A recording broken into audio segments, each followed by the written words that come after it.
todos. Bom dia, eu sou Carla Cavalari Rodrigues, sou arquiteta urbanista na Secretaria de Planejamento Urbano de Juiz de Fora.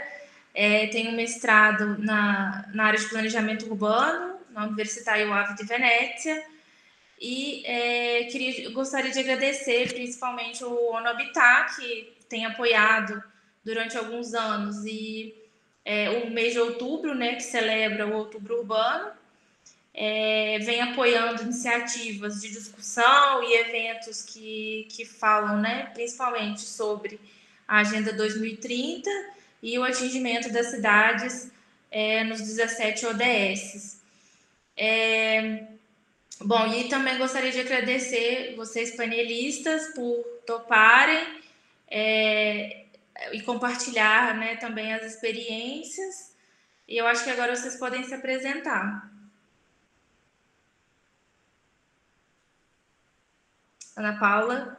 Boa noite, gente. Primeiro gostaria de agradecer a Carla, né, pelo convite, por ter montado esse quarteto aí para a gente falar um pouco dessa temática das cidades resilientes. Meu nome é Ana Paula Luz, eu sou arquiteta e urbanista, formada pela Universidade Federal de Juiz de Fora.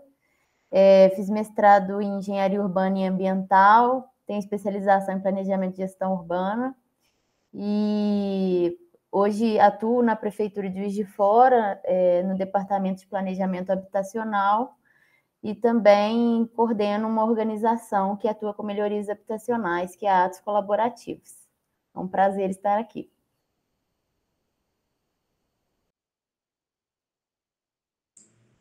Rodolfo. Opa, estou aguardando ser chamada.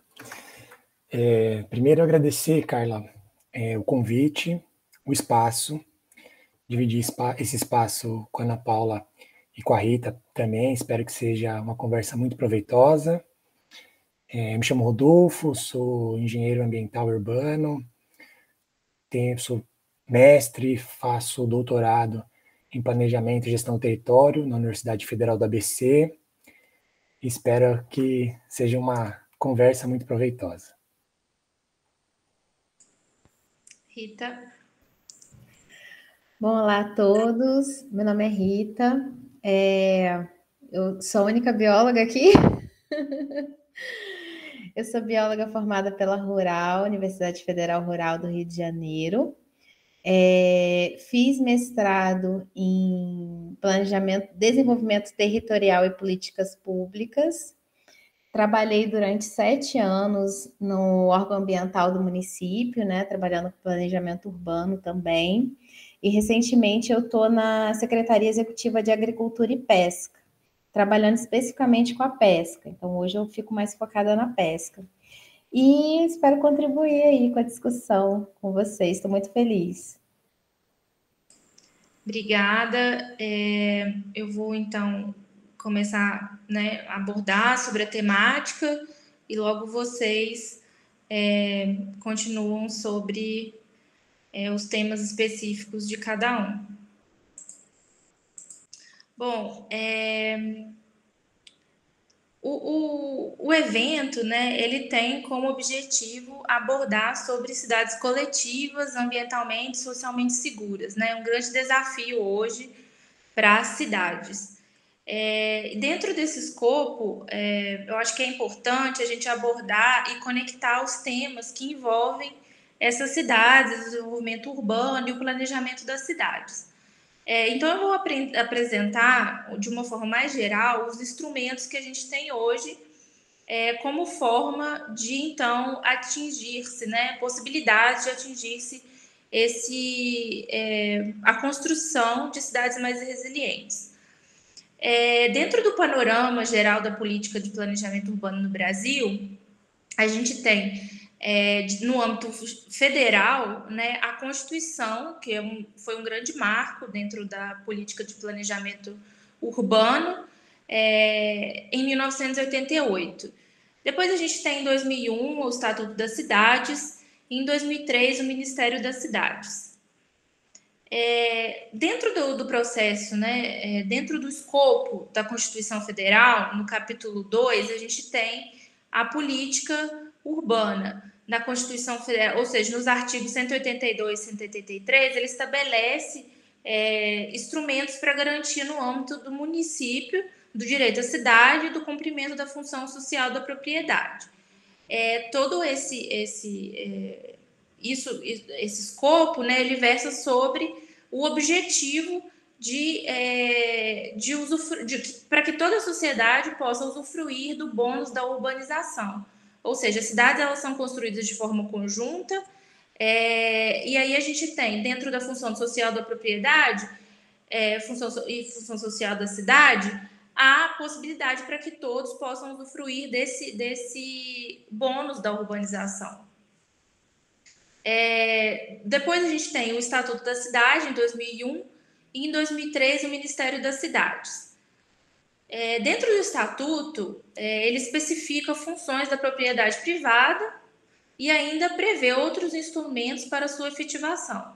Dentro desses instrumentos estão o plano diretor, lei de uso e ocupação do solo, o zoneamento ambiental, plano plurianual, que é um plano, né, que tem por objetivo direcionar os investimentos dentro da cidade de acordo com as especificidades regionais, de forma que todas as regiões elas sejam contempladas dentro dos investimentos, diretrizes orçamentárias, além dos institutos tributários e financeiros.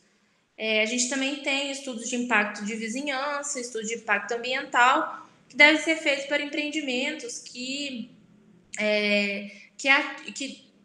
de certa forma, trazem algum tipo de impacto para a cidade, dentro do escopo do meio ambiente, né, ou mesmo da própria construção dentro do espaço urbano. Um outro instrumento que a gente tem são os planos diretores, né? Ele é um instrumento instituído pelo Estatuto da Cidade, que busca conformar as necessidades da população com as reais políticas destinadas à cidade. Ele é considerado um instrumento bastante democrático, porque é exigido dentro do instrumento que ele tenha participação social, para que essa possa incluir suas necessidades, né? E tornar, lógico, um instrumento que atenda às características regionais. Os planos diretores eles são obrigatórios para cidades com mais de 20 mil habitantes, mas é opcional para cidades com menos de 20 mil habitantes e é um instrumento bastante importante de ordenamento territorial. Dentro do plano diretor, deve-se abordar as temáticas, né, as políticas, devem ser inseridas políticas no âmbito do meio ambiente, do desenvolvimento econômico, políticas que versam sobre a infraestrutura, né, ou seja, direcionando o desenvolvimento urbano para determinadas regiões onde se tem infraestrutura necessária e adequada, e promovendo infraestrutura onde não é prevista ou não, né, é inexistente. Dentro do plano diretor, ele também deve abordar as questões territoriais, determinar perímetros para regiões de especificidades, com as suas especificidades, com as suas características. Também ele deve tratar dos assuntos sociais, da saúde, cultura, educação e no aspecto gerencial, né, direcionamento do cumprimento dessas funções na cidade. A gente também tem outro instrumento que é a Lei de Uso e Ocupação do Solo, que dispõe sobre a distribuição do solo urbano, determinando áreas onde deve-se priorizar certos usos, áreas onde se deve restringir certos usos, áreas específicas para promoção do lazer, zonas mais adensadas ou menos adensadas, zonas estratégicas para o desenvolvimento urbano, zonas de adensamento restrito e zonas de proteção ambiental.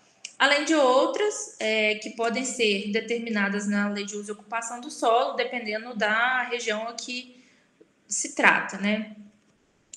Essa lei, né, de uso e ocupação do solo, ela tem o objetivo de racionalizar as dinâmicas, aproveitando do solo urbano no sentido de socializar os ganhos da produção da cidade. Uma maior racionalidade comprometida com o sentido de justiça social na cidade significa também efetivar o princípio social da propriedade urbana. Os planos municipais são outros instrumentos importantes e que podem direcionar também o desenvolvimento urbano a partir das suas temáticas, né? Podem se haver planos estratégicos, planos de habitação, planos de preservação do patrimônio, planos de saneamento e resíduos sólidos, planos de desenvolvimento sustentável e outros. Cada cidade, dependendo do seu porte, perceberá a necessidade de aplicar planos para outras temáticas que versam sobre políticas específicas. Todos esses instrumentos, eles têm como... Eles ajudam, eles auxiliam, né, nessa construção de uma cidade mais resiliente, né? Ou seja, cidades mais seguras que podem responder a determinadas situações no desenvolvimento dessas cidades, né? Direcionar o desenvolvimento e crescimento da cidade, incorporando os instrumentos de planejamento, o aproveitamento de todo o potencial da infraestrutura pré-existente, manter parâmetros de bem-estar em determinados pontos e, principalmente, respeitar os elementos socioculturais, são formas de construir uma cidade mais segura, adequada e justa. Ainda com nossos instrumentos, ainda hoje é uma questão, um grande desafio para as cidades brasileiras incorporar estratégias de mitigação de impactos, né? E se desenvolver de modo sustentável, pensando no desenvolvimento de modo adequado a cada realidade, que considera as pré-existências e valores locais. A gente sabe disso e os meus colegas vão dizer, né, também um pouco sobre esse grande desafio, o que a gente tem vivido, quais que são os nossos históricos. Então, eu convido a Ana Paula para poder falar um pouco sobre a questão da habitação, né? Ana Paula. Olá, vou apresentar aqui, que aí vai complementar um pouco da sua fala também. Sim. Só um minutinho. Apareceu aí para vocês? Apareceu. Bom, gente, boa noite novamente. Vou falar um pouco do desafio da habitação social na questão do planejamento urbano, né, principalmente se tratando do Brasil. A habitação de interesse social se trata de uma das políticas setoriais, né, dentro do planejamento urbano. Vou falar aqui da política habitacional em si, que tem um objetivo principal de trazer redução do déficit habitacional no país, né? Tanto o déficit qualitativo, né, que se trata tanto da qualidade da moradia ou da qualidade da infraestrutura daquela região, ou até mesmo da questão fundiária, né, da redução assim, da segurança da moradia, né, de você ter a sua propriedade garantida, né? E a redução do déficit quantitativo, que aí a gente está falando de quantidade mesmo, quando a gente trata de provisão habitacional ou de uma alocação social, que é quando você precisa ou construir novas moradias ou buscar alternativas para famílias que não têm essa moradia ou que de alguma forma precisaram ser reassentadas porque estão em área de muito risco, enfim. Então a gente trata aí desses dois objetivos principais para a gente compor a problemática da política habitacional. E achei importante retomar um pouco da questão do surgimento do planejamento urbano no Brasil. vou focar lá no início mesmo, até para a gente entender por que a gente chegou até aqui, e hoje a gente tem uma complexidade muito grande de entender como resolver a habitação social no Brasil, né? Já que a gente deixou as coisas caminharem de uma forma tão desplanejada, né? Tão sem cuidado, né? Para essa questão integrada do morar nas cidades, e hoje a gente tem situações muito complexas para se resolver, e a gente vê aí que ao longo das décadas a gente não está tratando isso da melhor forma que seria solucionada, né, de fato.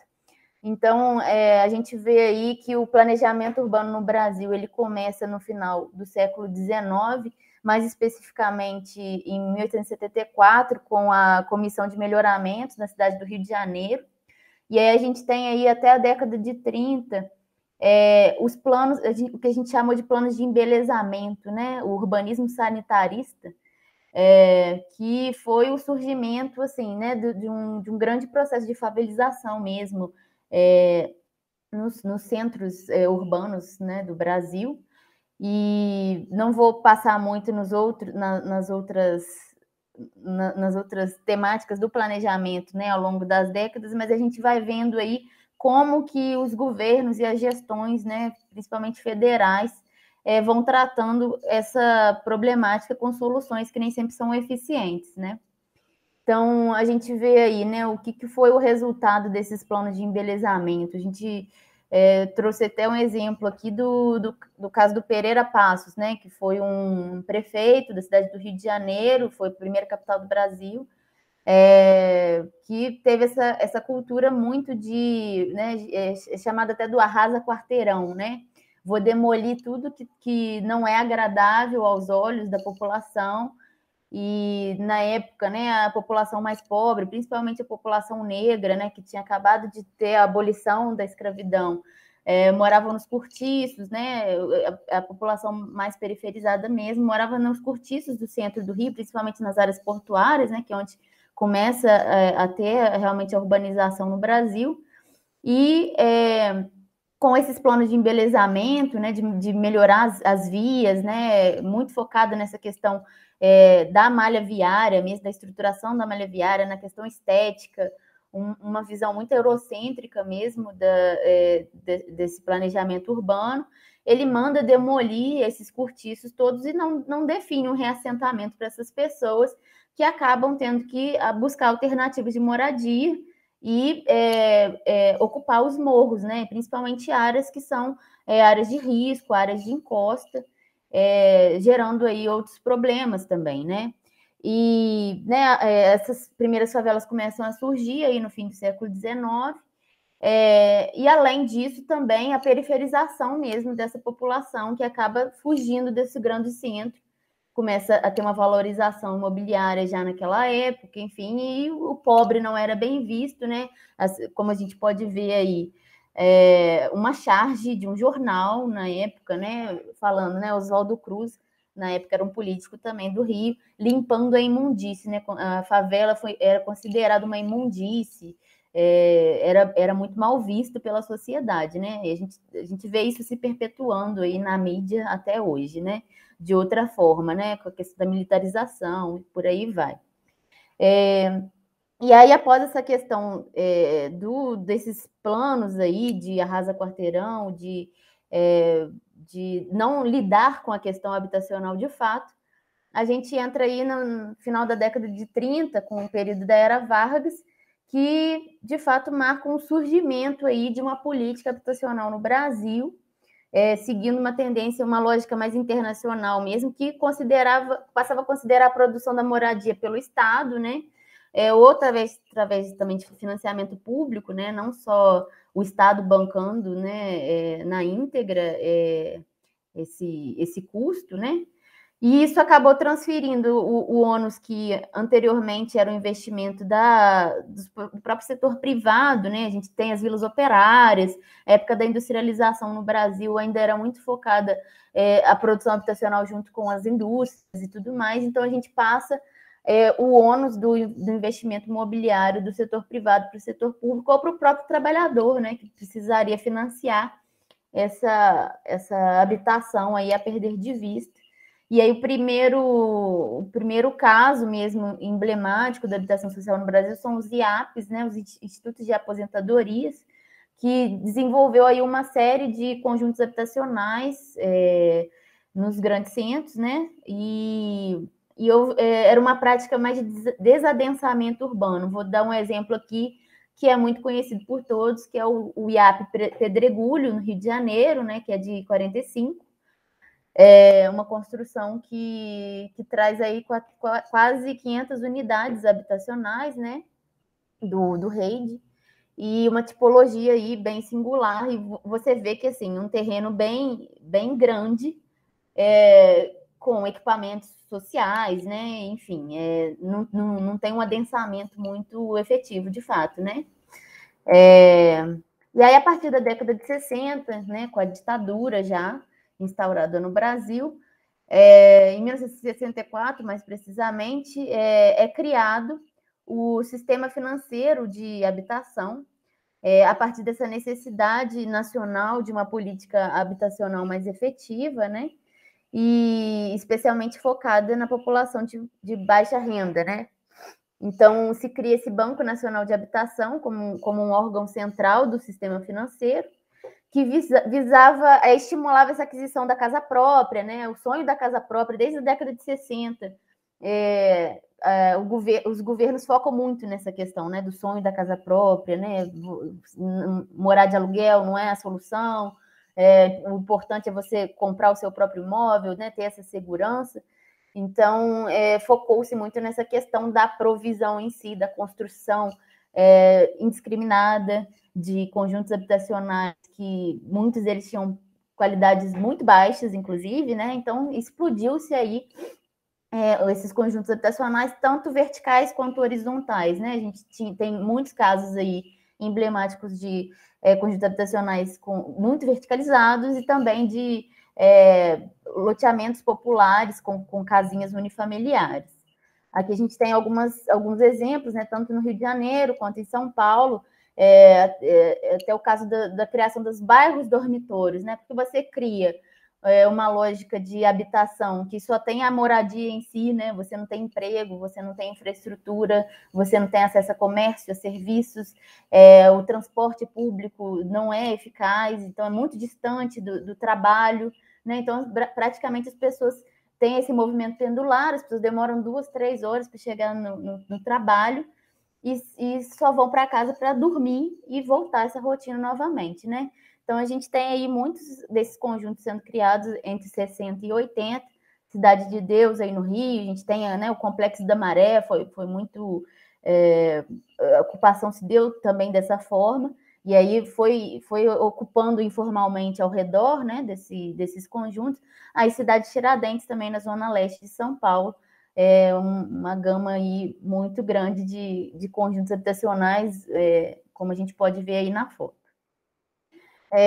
Já, né, assim, após ditadura, né, já no final da década de 80, a gente tem a Constituição de 88, como a Clara lembrou aí, a gente tem esse movimento nacional pela reforma urbana, direito à moradia digna, direito à cidade, começa a ter os governos mais populares e, enfim, ouvir mais a população, né? E aí a gente tem umas experiências um pouco mais pensadas, de fato, né, em quem vai residir, em quem vai morar nessas edificações, né? Com algumas soluções um pouco melhores, um pouco mais bem pensadas, com tipologias habitacionais diferentes, né? Porque a população, ela é diversa, a quantidade de pessoas, né, por famílias é muito diversa também, então não dá para a gente ter uma tipologia única, enfim. Então, a gente tem aí alguns exemplos, né? CDHU, a Coab, as companhias de habitação são criadas aí ao longo dos estados também. A gente tem uma ideia, né, dessa retomada ao centro, né, dessa população mais pobre, né? Não jogar simplesmente o pobre para a periferia e sem acesso, né, de qualidade à infraestrutura, a serviços, né, como a gente já tinha comentado anteriormente. A gente tem um exemplo aí do Parque do Gato, em São Paulo, que é uma obra bem recente, 2004, já também mais ou menos 500 unidades, né? A mesma quantidade aí do Pedregulho. E a gente tem já tipologias diferentes habitacionais para diferentes núcleos familiares, diferentes composições familiares. Né, ao longo das últimas décadas também, vem sendo pensado na questão da urbanização de favelas, né, porque a gente sabe, e isso é muito importante reforçar, né, não é só a construção de unidades habitacionais que resolve o problema habitacional, é uma lógica muito complexa que envolve diversos fatores, então a gente tem que olhar para né, são diversas possibilidades, então precisa ter diversas soluções também, né? E aí, como eu abordei anteriormente, né, como os morros vão sendo muito ocupados, né, por essa população mais pobre, a autoconstrução, ela é muito forte no Brasil, né, desde a década de 40, 50. Então, a gente precisa, de fato, olhar para esse contexto de forma a melhorar a infraestrutura mesmo desse local e reduzir, né, mitigar esse risco, antes de pensar também em simplesmente fazer construções habitacionais indiscriminadas, né? Então, é importante a gente pensar, né, no todo, nessa questão da mitigação do risco, das obras de contenção, para não ocorrer também desastres, que eu acho que vai ser falado aí um pouco mais sobre isso nas próximas apresentações. A gente tem um outro exemplo aí, Parque Novo Santo Amaro, né, que tenta, assim, né, em casos de remoção, né, que no meu ver, precisam ser a última possibilidade, né, mas e tentando entender que, de fato, né, se a área de risco muito elevada, esse risco não pode ser mitigado, né, a gente está falando aí de risco hidrogeológico, principalmente.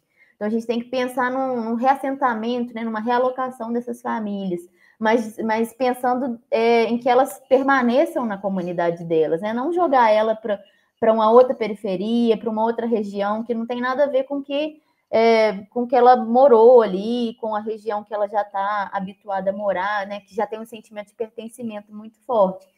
Então, as soluções precisam ser pensadas, né, na lógica do morador, né, de fato, né, da pessoa que vai ser beneficiada. Então, a gente vê aí um terreno, né, super estreito, que criou-se uma solução aí de um conjunto habitacional dentro da comunidade para reassentar a população que realmente, de fato, não conseguiu se manter no local por conta de risco e tudo mais. Esse caso aí tem 127 unidades. Bom, outras soluções, né, tipologias adequadas para terrenos de encosta, a gente tem, tudo isso tem que ser muito bem pensado, né, e não só habitação, reforço isso, né, é um parque linear, a gente tem que pensar em tipologia de uso e usos diversos, né, tanto de comércio quanto de serviços, né, para que a população seja bem atendida no seu entorno imediato, principalmente, né? Não precisa pegar uma condução para ir no mercado, né? Ser acessível, né? Ter mobilidade a pé, principalmente, né? Não depender de transporte público para tudo, enfim. Aqui, né, mais uma imagem desse mesmo edifício, né? Que eu apresentei agora. E a gente vê aí também nas últimas décadas uma situação muito grave, né, que é da militarização urbana, das remoções compulsórias, principalmente no Rio de Janeiro, né, São Paulo também aconteceu. Isso é muito reforçado na época que tem Jogos Olímpicos, que tem atividades internacionais que enfim, né, os outros países vão ter os olhos, né, muito, muito voltados, né, para o nosso país.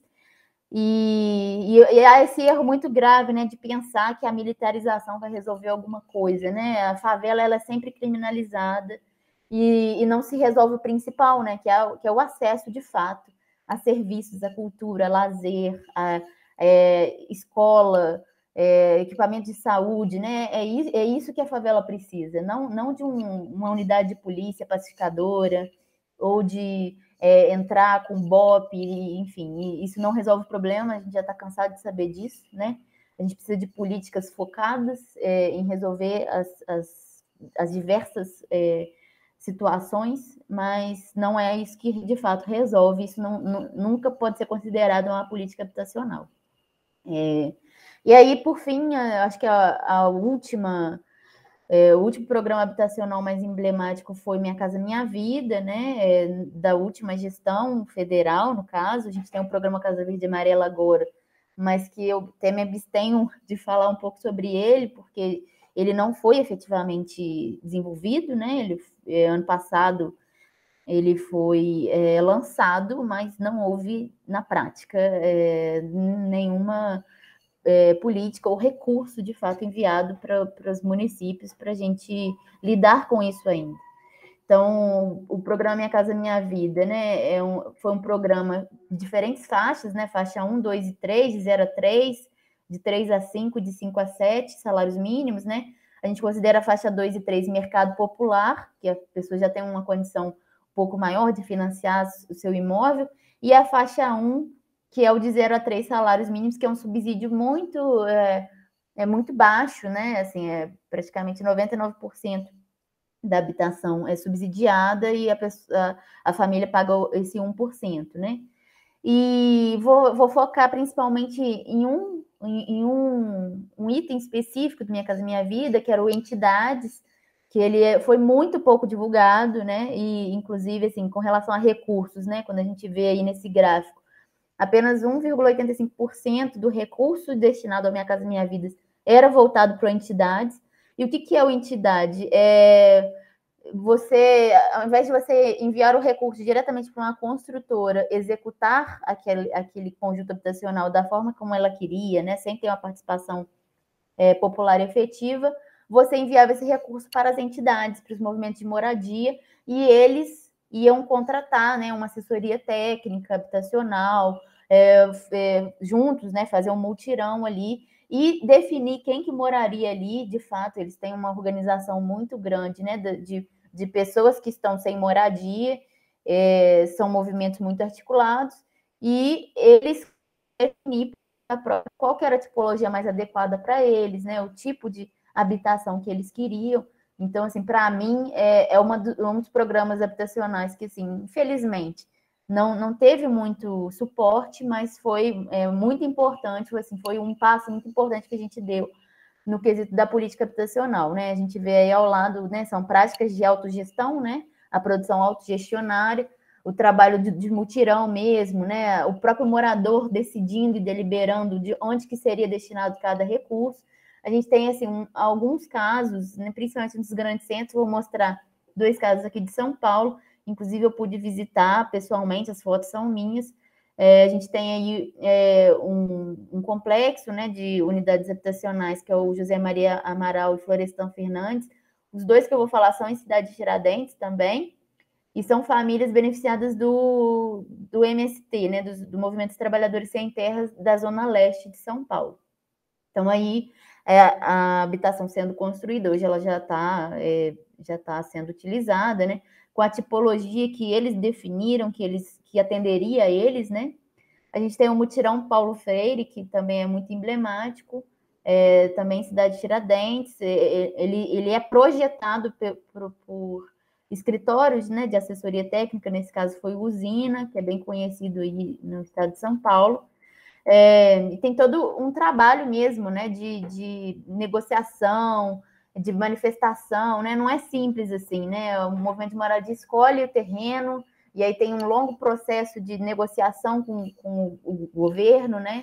Até decidir de fato, né, que eles vão receber esse aporte, contratar essa assessoria, fazer o projeto de acordo com eles, definir esses mutirões em conjunto, né? Muito comum também contratar uma mão de obra mais especializada, claro. E, né, esse conjunto, depois de muitos anos, é entregue aí do jeito que os moradores querem, né? E aí agora, né, um último slide aqui falando do panorama geral, né? Como é que a gente deveria pensar os programas habitacionais, né? De fato, né? Para realmente atuar e focar no objetivo principal, que é aquele que eu falei lá na frente, lá atrás, que é a redução do déficit qualitativo e quantitativo das habitações sociais no Brasil, né? Então, a gente tem sempre que pensar em programas integrados, né? Quando a gente vai fazer uma melhoria, né, em uma região, uma comunidade, primeiro precisa pensar numa requalificação urbanística integral, né? Garantir a segurança daquela população, mitigar o risco, melhorar a infraestrutura, o acesso, saneamento básico, que é extremamente importante, que impacta praticamente todas as outras áreas, né, das gestões, né, principalmente a saúde pública, né, que é muito importante, a regularização fundiária para garantir a segurança do morador, né, a titularidade daquela terra, né, a posse daquela propriedade, a provisão habitacional, né, quando de fato não é possível, quando precisa reassentar algumas famílias, né, ou quando de fato há um déficit de habitação mesmo no mercado, então é importante pensar nessa construção de novas moradias. A questão das melhorias habitacionais, né, que é a lei da assistência técnica, que tem sido muito falada ao longo dos anos, que é uma lei recente, até de 2008, mas assim, que tem uma importância muito grande, que é quando a família, você está melhorando a habitação daquela família que já está consolidada naquele espaço, que não tem interesse de sair daquela região, e que às vezes com pouco recurso, com uma melhoria, né, de banheiro, de telhado, algum reparo assim mais simples, você garante que aquela pessoa consiga morar ali, enfim, não ser realocada. Isso de fato é uma política muito importante. E várias outras políticas que posso citar aqui, né? A locação social, a moradia social, principalmente para a população em situação de rua, né? Que nunca é pensada, né? Essa população sem teto, que não é nem considerada como déficit, né? A compra assistida de imóveis também, né? A gente tem aí uma gama hoje de imóveis, né? De uma bolha imobiliária que está estourando, enfim, né? A gente vê um monte de lugar alugando, casas vendendo e sem pessoas para conseguir ter poder aquisitivo para comprar, né? Então, ter essa compra assistida com o subsídio do governo também, não necessariamente a gente precisa produzir moradia, né? A gente precisa lembrar disso também, né? Hoje, a quantidade de imóveis vagos nos grandes centros, nas cidades, é muito maior do que o déficit habitacional. Então, será que a gente precisa realmente continuar construindo unidades novas? Ou a gente ocupar as unidades que já existem, né? Que tem todo um mercado aí, que às vezes é um mercado popular que também está precisando dessa locação ou dessa venda de imóveis para girar a economia também, né? E aí, juntando todas essas políticas integradas, de fato, né, ouvir a demanda da comunidade, né, ter uma participação ativa desse processo, né, não adianta a gente, enquanto poder público, enfim, enquanto setor privado, achar que aquela população quer alguma coisa sem entender de fato qual que é a real demanda, a real necessidade daquela área, né, daquelas pessoas que ali habitam, né.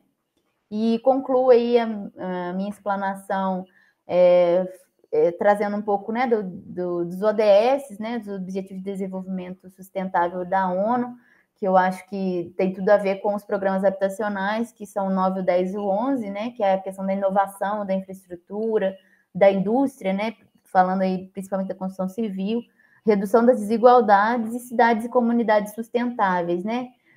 Esse diagrama esquemático traz um pouco desse resumo todo, né? A gente tem muitas questões para resolver, mas para isso a gente precisa de muitas soluções também, soluções diversificadas para atender demandas diversificadas também. Agradeço a oportunidade de falar aqui com vocês e passo a palavra para o próximo colega aí. Vou fechar aqui. Obrigada, Ana Paula. Rodolfo, fique à vontade. Maravilha, muito bom falar depois aí da Ana Paula. Eu acho que foi uma explanação ótima, assim. E a gente tem muita coisa para trocar. Não sei se o tempo vai dar para tudo isso, mas fico feliz em ver vários exemplos que eu conheço, desde o Jardim Santo André, que eu sou de Santo André, então, que conheço como foi e conheço como está, né?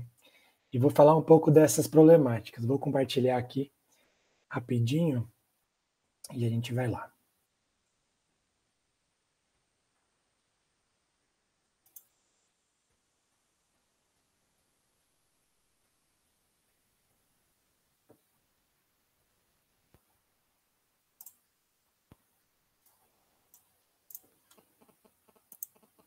Eu não estou vendo vocês, só queria confirmar que...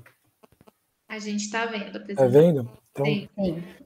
Vou seguir. Qualquer coisa, se travar ou se parar, se tiver alguma interferência, vocês me avisem, por favor. Pode deixar. Tá bom? Então, vamos lá. Eu me apresentei, mas eu acabei não dizendo aonde eu estou atuando atualmente, né? Eu faço parte do Laboratório de Gestão de Riscos da Universidade Federal do ABC e vou tocar bastante nesse assunto que a Ana Paula já deu uma adiantada sobre uma situação que percorre e faz parte das nossas cidades. Mas também faço parte do projeto temático Governança Ambiental na Macrometrópole Paulista face à vulnerabilidade climática e também integro uma OCIP que chama Instituto CIADES e outras atuações em consultorias socioambientais. Eu vou falar desse tema, dos riscos e desastres, e uma discussão sobre resiliência, mas antes eu vou tentar trazer uma contextualização, alguns conceitos que eu acho relevantes, algumas perguntas. Acho que esse tema eu já trabalho com ele há algum tempo, assim, mais de 7 anos, discutindo riscos e desastres e como isso permeia o histórico das cidades e como isso é marcante no nosso território. É marcante, mas o risco não é tão dito, né? Quando eu vou falar do risco, a gente pensa logo no desastre. E o desastre é aquele que vai para o noticiário. Aqui eu tenho alguns exemplos de desastres socioambientais ou tecnológicos como conceito, que aconteceram nos últimos anos, mas que a gente pode resgatar outros vários, né? A Rita vai falar depois de mim, acredito que ela lembre 2009, 2010 em Angra dos Reis, a gente tem desastre na região serrana, Santa Catarina e outros tantos que marcam o nosso território, e foram eles que deram origem a algumas ações e políticas públicas. Todas as ações, a maior parte delas em território nacional, elas ocorreram de forma a dar soluços. Então, quando acontece um desastre, acontece algo que a gente parte para discutir como no próximo a gente vai lidar. Mas isso, na nossa situação atual, é um pouco deficitário. Bom, o território brasileiro e a construção dos espaços, né, a ocupação do território brasileiro, a construção dos espaços e da infraestrutura urbana sempre foi marcado por grandes desastres, assim, que é aquilo que eu falei. E esses grandes desastres é aquele que fica no nosso imaginário, como se eu começar a citar alguns, possivelmente vocês vão lembrar de onde estavam naquele momento. Entretanto, e acho que esse é chave para essa discussão, pequenos acidentes cotidianos permeiam também o território e acontecem, como estou dizendo aqui, a todo momento, mas eles estão muito mais alocados nos locais mais vulneráveis, onde está a população mais pobre e que muitas vezes, ou por vezes, não tem destaque na mídia. Eu vou falar um pouco dessa população que foi jogada, né, muitas vezes para próximo de beira de córrego ou para as encostas, que acho que a Ana Paula também deu uma adiantada. Mas antes, falei que ia tratar de alguns conceitos, eu acho importante tratar dos conceitos, tanto de desastre quanto risco, para falar de onde vem, de onde surge essa discussão. Eu vou ler aqui algumas coisas. Esse conceito que está aqui, ele vem de um manual de terminologias do escritório da ONU, que trata da redução do risco de desastres. Vai falar que o desastre é uma interrupção grave do funcionamento de uma comunidade ou sociedade, em qualquer escala, devido à ocorrência de um fenômeno que interage com as condições de exposição a uma ameaça, as consequências em função da vulnerabilidade e a capacidade de enfrentamento ou resiliência local, ocasionando perdas e impactos sociais, materiais, econômicos e ou ambientais que excedem a capacidade da comunidade ou da sociedade afetada de responder ao evento usando seus próprios recursos. Eu destaquei aqui a ameaça, vulnerabilidade, enfrentamento e resiliência, que são o tripé do risco, assim. quando a gente vai falar do que é risco para depois ocorrer o desastre. A ameaça pode estar vinculada ou é vinculada ao processo de deslizamento, ao processo de inundação. A vulnerabilidade está vinculada a algo intrínseco a um indivíduo ou uma comunidade que vai ser mais ou menos vulnerável àquela ameaça e, por consequência, quando ocorre um desastre, ele vai ser mais ou menos impactado por aquele desastre. E logo, esse desastre, né, e depois, consequentemente, o risco anteriormente, pode ser minimizado ou enfrentado por meio da resiliência, por meio de uma gestão do problema. Então, está dentro desse tripé, ou desses conceitos, o que vai ser o desastre, mas o que é o risco. E acho que esse próximo slide nos auxilia nesse sentido. O desastre nada mais é que a materialização do risco. Então, para que ele ocorra, né, antes eu tenho o risco.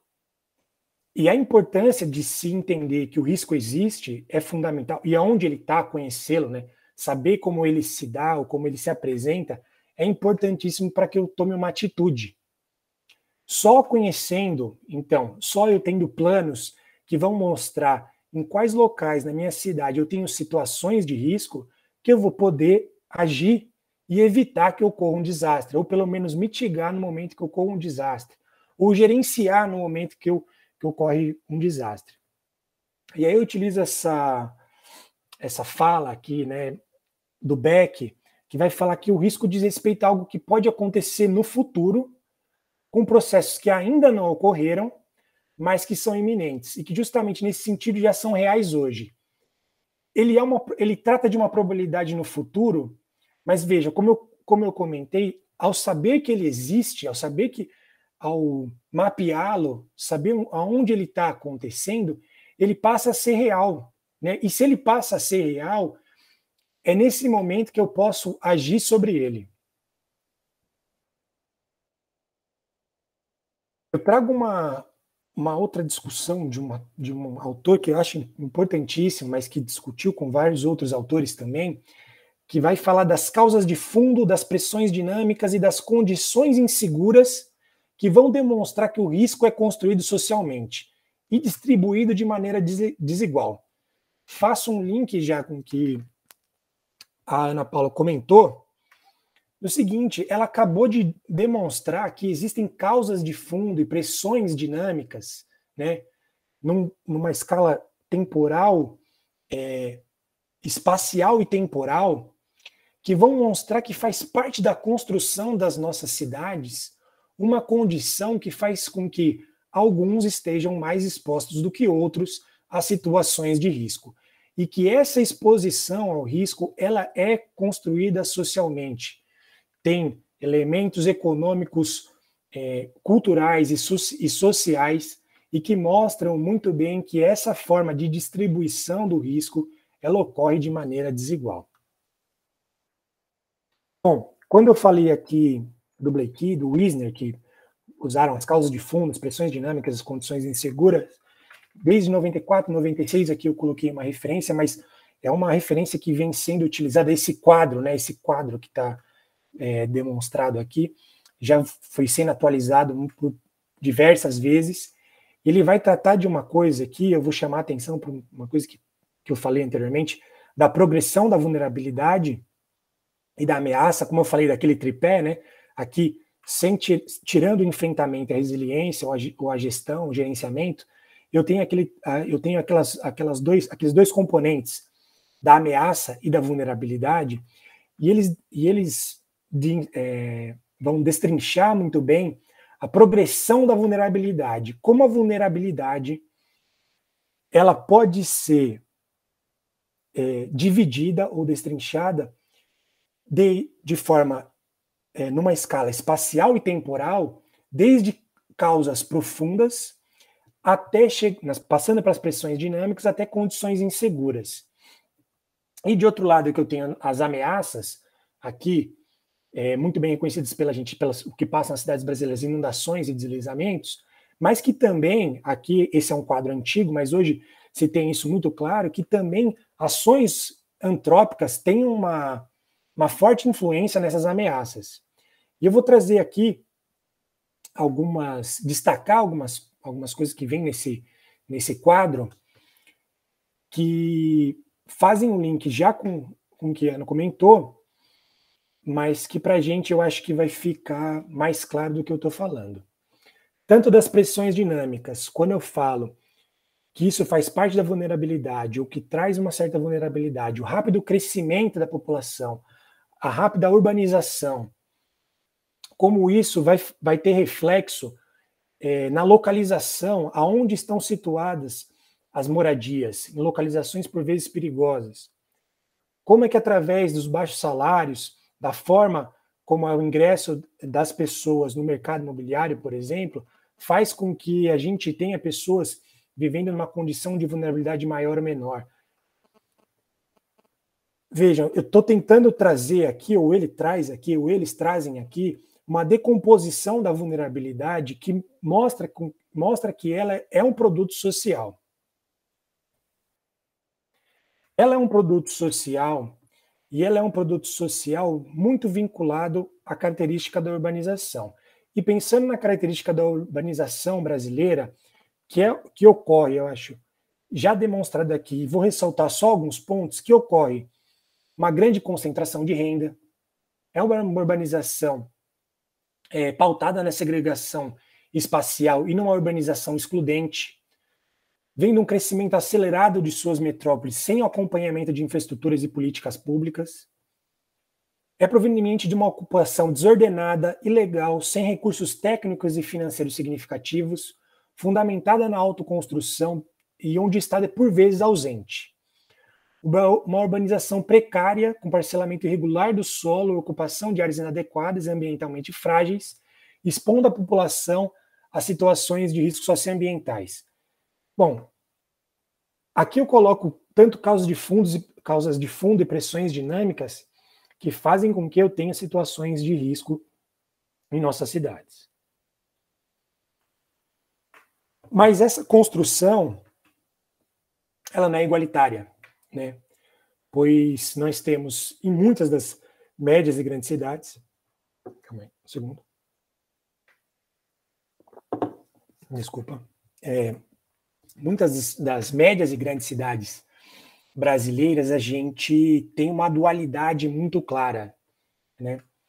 A gente tem a construção da cidade formal, que é um negócio imobiliário, isso aqui eu trouxe do Celso Carvalho, que é uma referência para a gente nesse estudo, tanto do risco, tanto no pensamento da cidade, em que vai dizer, né, que nessa construção da cidade formal, a gente tem uma expansão constante do perímetro urbano, mas buscando lucro na transformação da área rural em urbana, a aplicação de normas e regras urbanísticas, mas apenas nessa cidade formal, a constituição da propriedade imobiliária, a concentração dos investimentos públicos, a moradia como produto do mercado. Enquanto a gente tem a construção de boa parte dos territórios populares, conhecidos muitas vezes como os assentamentos precários, como as comunidades ou como as favelas, que fazem parte de uma ocupação de áreas públicas ou áreas privadas desvalorizadas, onde, por vezes, estão expostos a riscos socioambientais, de deslizamentos, escorregamento e inundações, a aquisição de lotes clandestinos e periféricos, a autoconstrução das casas e do parcelamento do solo, uma infraestrutura urbana precária, a ausência de constituição de propriedade formal. Então, é o seguinte, eu tenho duas cidades aqui e faço essa pergunta.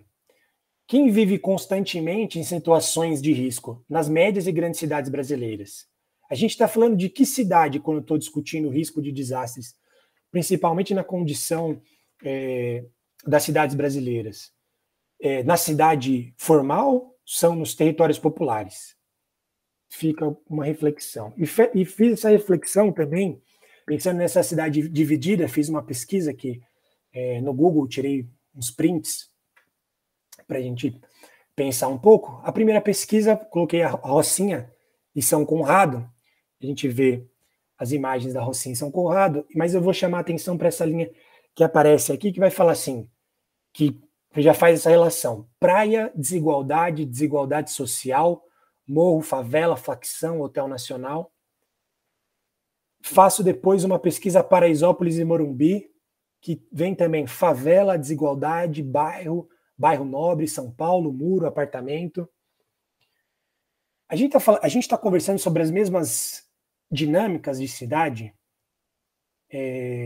A gente tem avanços, acho que foram demonstrados avanços e tentativas de melhoria, mas ainda essas duas cidades se perpetuam na paisagem das médias e grandes cidades brasileiras. Isso está aqui, e se a gente percorrer essas cidades, a gente vai ver que faz parte dessa paisagem urbana.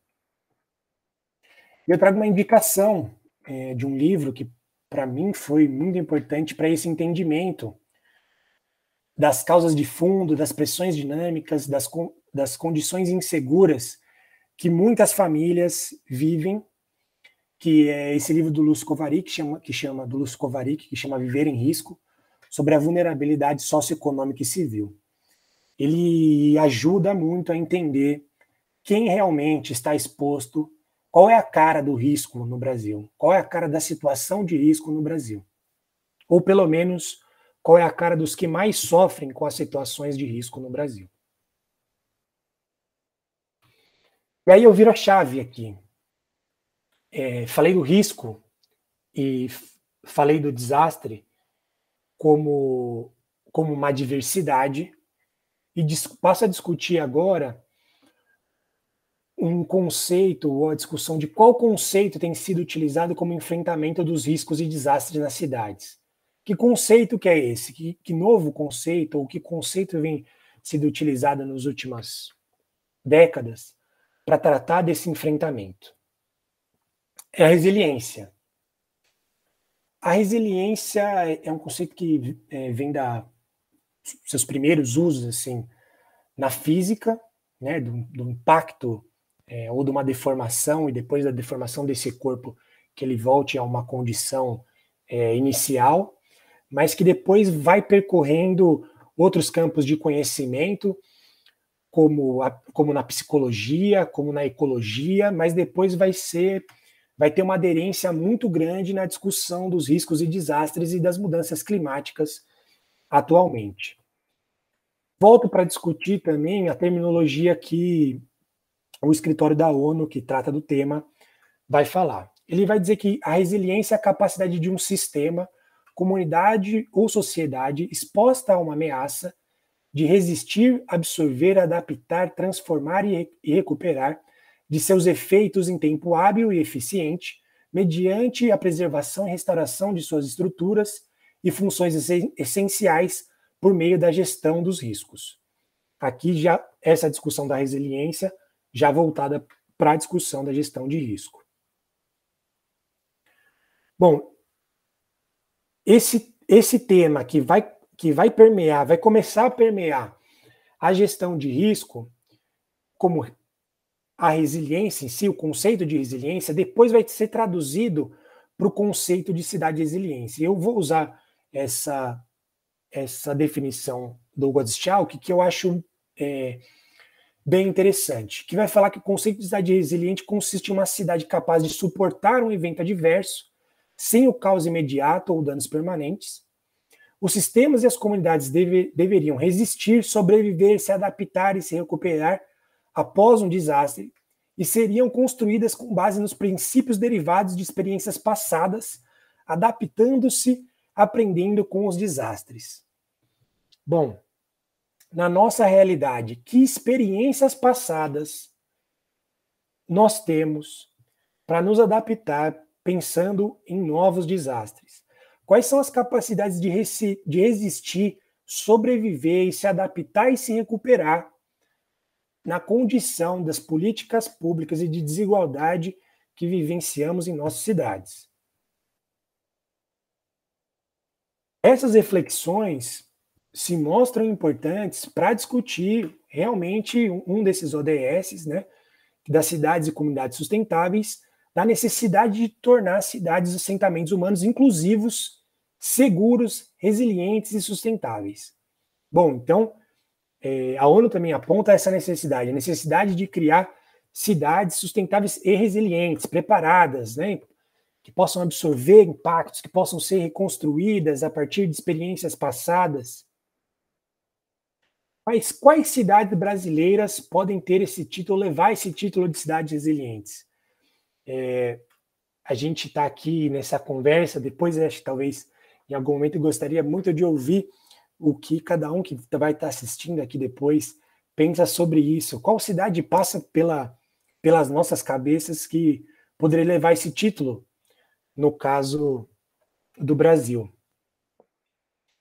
E aí, eu trouxe aqui uma campanha, que é uma campanha que vem junto com uma das campanhas da ONU, do Marco de Hyogo, depois do Marco de Sendai, que vai falar da construção de cidades resilientes. Então, uma campanha da ONU também associada àquele escritório que eu comentei, em que as cidades podem aderir a essa campanha. E trago esse mapa para mostrar algo que é muito interessante.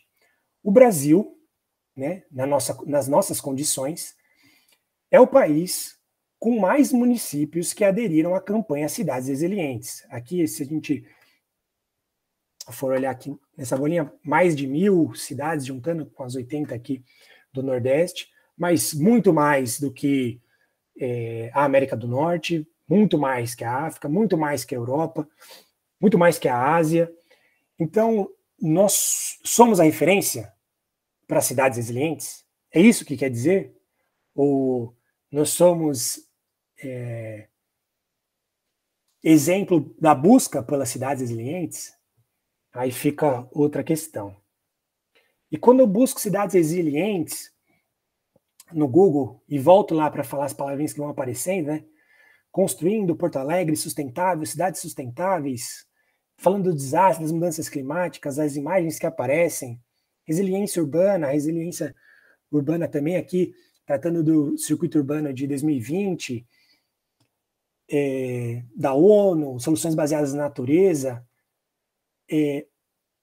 parece com a discussão quando eu coloco Paraisópolis e Morumbi, quando eu coloco Rocinha e São Conrado, essa cara que a gente está vendo quando a gente está discutindo para quem é cidade resiliente. Somos os exemplos, ou pelo menos somos aqueles que estão buscando para ser exemplo no futuro próximo? Fico com a pergunta aqui, né? É possível uma cidade ser ao mesmo tempo resiliente e desigual? Eu não tenho resposta. Acho que essa aqui e para outras delas são coisas que a gente vem discutindo há muito tempo. Talvez em algumas partes, talvez em alguns casos, talvez em alguns governos seja possível. A gente está falando de resiliência para quem, no nosso caso? Para a cidade formal ou para os territórios populares? Quem precisa mais? Né? Quem necessita mais? É a cidade formal? É aquela que já tem tudo? Ou aquela que, pelo menos, tem a maioria das coisas? É aquela que a Carla comentou, que incidem aqueles diversos instrumentos, né, que estão muito bem colocados no papel? Ou a gente está pensando para um futuro agir primeiro com aqueles que mais precisam? Eu acho que a Ana também trouxe essa ideia de agir com aqueles que mais precisam. A gente está falando dessa resiliência para quem? Acho que essa é a pergunta. Eu espero não ter corrido e também não passado tanto do tempo, mas a minha discussão, né, é para trazer, acho que esse incômodo. Quando eu trato desse tema de forma que ele me incomoda. Eu trabalho com mapeamento de área de risco, visitando diversas comunidades, trabalhando com perícia em áreas de risco, em locais que eu sei que precisam e necessitam de muita coisa, e que estão muito distante, mas muito distante mesmo, das políticas e planos que nós temos como planos institucionais. Eu acho que a gente tem referências, né, como a Armínia, como foi o professor Flávio Vilaça, que sabem que a gente tem muitos planos, né, e planos não faltam, legislações não faltam. Acho que falta, às vezes, essa atenção para quem que a gente está fazendo isso, ou para quem que mais precisa que a gente faça alguma coisa. Acho que essa é a minha contribuição. Desculpa aí se eu gastei demais o tempo. Imagina, foi ótimo. Obrigada, Rodolfo, inclusive, por fazer essa conexão, né, com essa transição entre o significado da resiliência dentro da matéria, né, principalmente de onde ela veio, dos riscos, dos desastres socioambientais, para esse novo contexto, né, das cidades. Sobre essa nossa preocupação, né, das cidades resistirem aos eventos extremos, que um dos exemplos é o que a gente está vivendo hoje, da pandemia. Eu queria convidar a Rita para poder falar de um instrumento, né, uma forma de pensar o nosso território, o Nexus. Rita, pode ficar à vontade. Obrigada. Deixa eu ver aqui, para colocar a apresentação, para compartilhar.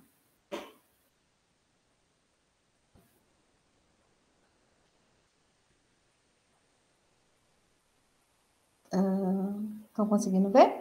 Sim, estamos vendo. Deixa eu voltar aqui. Bom, eu vou falar um pouco dessa coisa do Nexus. Eu sou uma bióloga, né, de formação, caí dentro das ciências sociais. Então, mudou alguma coisa aí na apresentação? Vocês estão conseguindo ver? Porque eu arrastei a janela. Não, a gente continua vendo. Então beleza. Caí dentro das ciências sociais, fui para o mestrado, trabalhei com urbanistas, então participei de alguns planos, alguns projetos voltados para essa área. E que responsabilidade, hein, fazer a apresentação depois dessas falas tão brilhantes, que eu gostei muito, muito mesmo. Estou doida para discussão. Então, vamos lá. Opa, passou.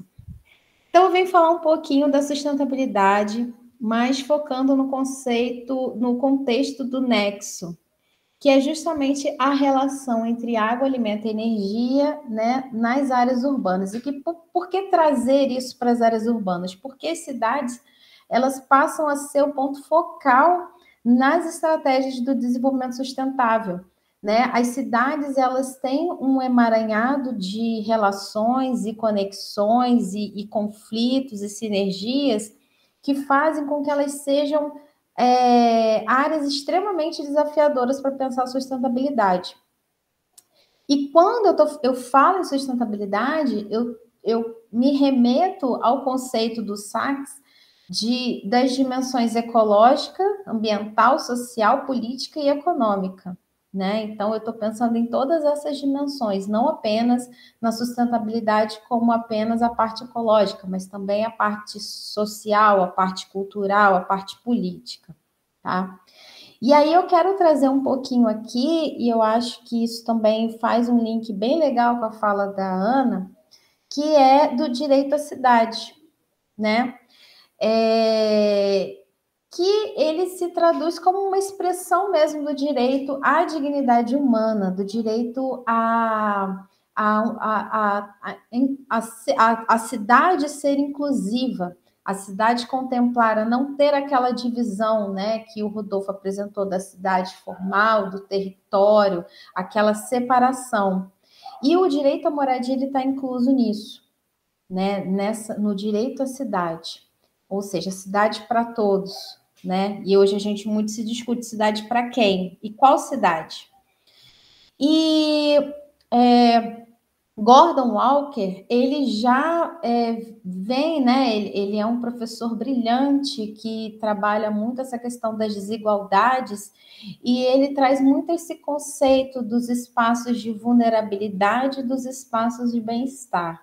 Isso é muito marcante aqui em Angra, né? A primeira vez que eu vim trabalhar, eu fiquei chocada. Quando eu cheguei numa praia, eu olhei para um lado e tinha um condomínio com lanchas e tudo mais. E quando eu olhei para a esquerda, eu vi uma praia totalmente degradada e poluída.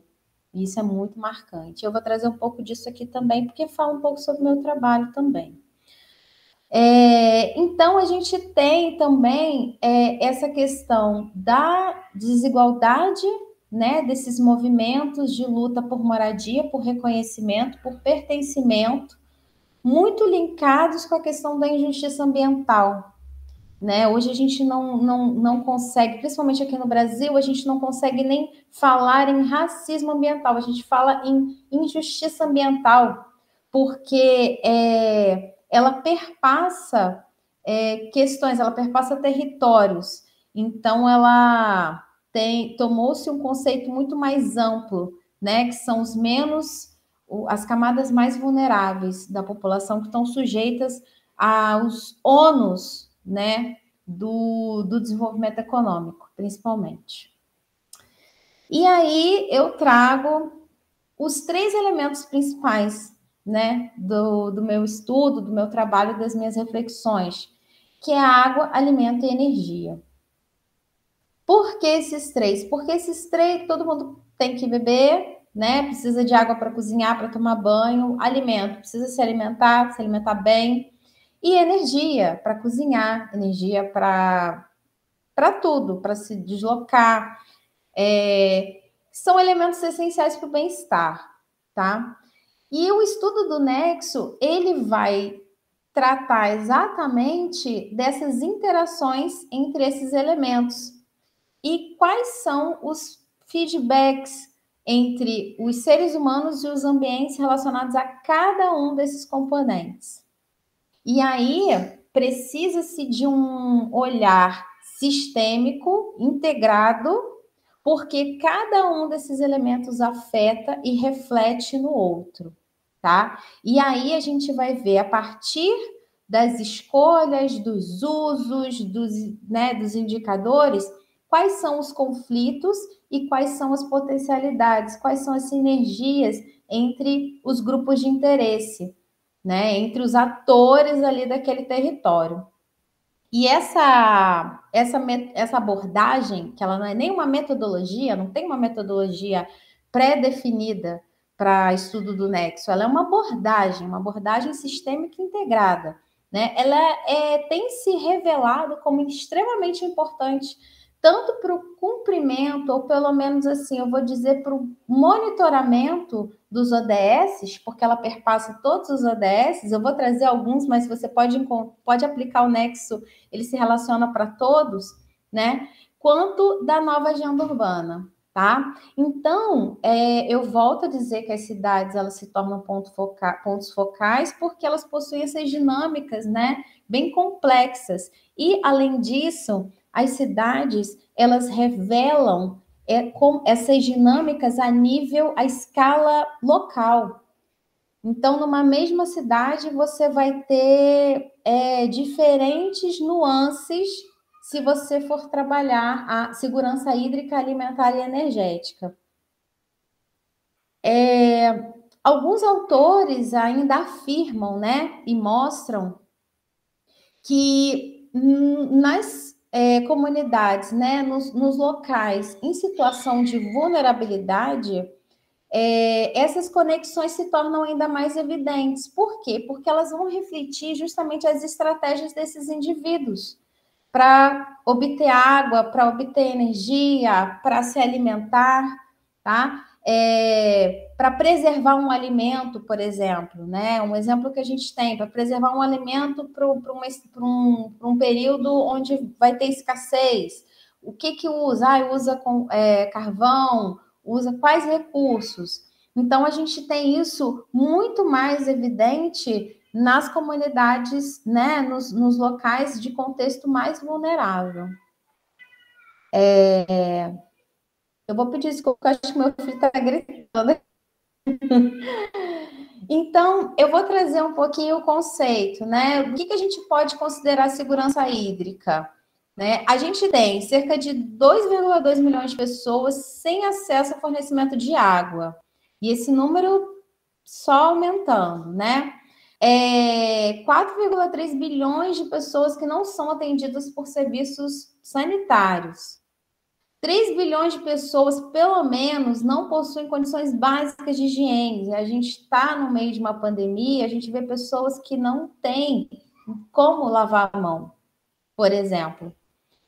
E no Plano Nacional de Segurança Hídrica, a segurança hídrica ela é considerada tanto como a disponibilidade de água, em quantidade e qualidade, não é só ter água, é também ter água em qualidade, né? E considerando principalmente 4 dimensões. E aí a dimensão que eu quero focar, gente, é principalmente nessa daqui, de água para consumo, tá? Então, a qualidade hídrica, ela é fundamental no contexto urbano, é o principal componente, que é a qualidade. A segurança alimentar, por sua vez, ela diz respeito tanto ao acesso físico, o acesso social e o acesso econômico a alimentos seguros, livres de contaminação, saudáveis e em quantidade suficiente, tá? Então, o direito humano à alimentação adequada corresponde ao exercício da cidadania, é um direito fundamental também. E a segurança alimentar, ela é multidimensional. Ela remete tanto à disponibilidade do alimento, quanto ao acesso desse alimento. Não adianta esse alimento estar disponível se a pessoa não consegue, não pode ter acesso a esse alimento, né? O consumo, ou seja, a forma de preparo é segura. E a estabilidade, ele está disponível constantemente, né? Mesmo que independente de elementos sazonais, né? Há uma flutuação, por exemplo, econômica, que esse alimento se torne inacessível. E também o componente sazonal, porque assim, com as mudanças climáticas, como que está a disponibilidade desse alimento? Ela se mantém estável ao longo do tempo? Então, todas essas coisas dizem respeito à segurança alimentar, tá? Ela também se relaciona com a pobreza, com o desenvolvimento humano, tá? E com a justa distribuição de alimentos. E a segurança energética, ela vai falar tanto do fornecimento, né, relativo à demanda. Ainda assim, a gente tem bilhões de pessoas sem acesso à eletricidade e sem acesso a fontes seguras de energia, tá? Então, a pobreza energética, ela persiste, especialmente em territórios da América Latina, com perdas energéticas superiores a regiões como a África, Ásia e Europa, tá? Então, a gente tem uma evolução dessa abordagem ao longo dos anos, onde cada vez mais as ciências sociais foram participando do estudo do nexo, conferindo uma abordagem até mais sociopolítica, né? E não tão só utilitarista de recurso, mas também falando da questão distributiva, tá? Então a gente hoje a gente consegue lançar um olhar sobre a relação entre essas inseguranças e a desigualdade socioespacial. E as ciências sociais, elas vêm justamente para promover essa inovação nesse olhar. A gente percebe isso ao longo dos anos, nessa abordagem, desde quando a abordagem do Nexus foi lançada, né, no Fórum Mundial de Economia, em 2011, anterior a isso já se falava um pouco de Nexus, 2008, por aí, tá? E aí a gente tem esse apelo para que cada vez mais essa abordagem ela promova também um olhar que objetive a justiça distributiva desses recursos.